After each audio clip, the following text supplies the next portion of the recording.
Egg puff ಅಂದರೆ ಯಾರಿಗೆ ತಾನೇ ಇಷ್ಟ ಆಗಲ್ಲ. ಚಿಕ್ಕೋರಿಂದ ದೊಡ್ಡೋರ್ವರೆಗೂ ಬೇಕ್ರಿಗೆ ಯಾರೇ ಹೋದ್ರೂ ಮೊದಲು ತೊಗೊಳ್ಳೋದೇ ಎಗ್ ಪಪ್ಸು.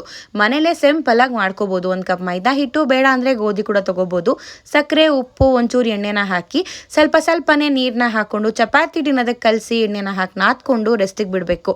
ಎಣ್ಣೆ, ಜೀರಿಗೆ, ಈರುಳ್ಳಿ, ಹಸಿಮೆಣಸಿನ್ಕಾಯನ್ನ ಹಾಕಿ ಫ್ರೈ ಮಾಡ್ತಾ ಶುಂಠಿ ಬೆಳ್ಳುಳ್ಳಿ ಪೇಸ್ಟ್ನ ಹಾಕ್ಕೊಂಡು ಹಸಿ ವಾಸನೆ ಹೋಗೋವರೆಗೂ ಫ್ರೈ ಮಾಡ್ಕೋಬೇಕು.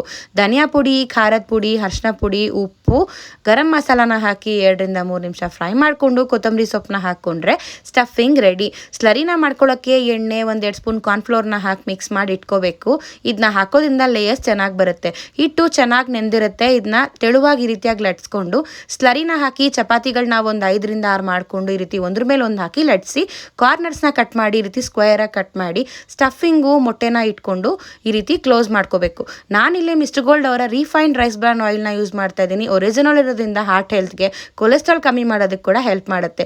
ಎಲ್ಲ ಲೋಕಲ್ ಸ್ಟೋರ್ಸಲ್ಲಿ ಅವ್ರ ವೆಬ್ಸೈಟಲ್ಲಿ ಕೂಡ ನೀವು ಪರ್ಚೇಸ್ ಮಾಡ್ಬೋದು. ಎಣ್ಣೆಗೆ ಹಾಕಿ ಕ್ರಿಸ್ಪಿ ಆಗೋವರೆಗೂ ಸುಟ್ಕೊಂಡ್ರೆ ಟೇಸ್ಟಿ ಬೇಕ್ರಿ ಸ್ಟೈಲ್ ಎಗ್ ಪಫ್ ರೆಡಿ.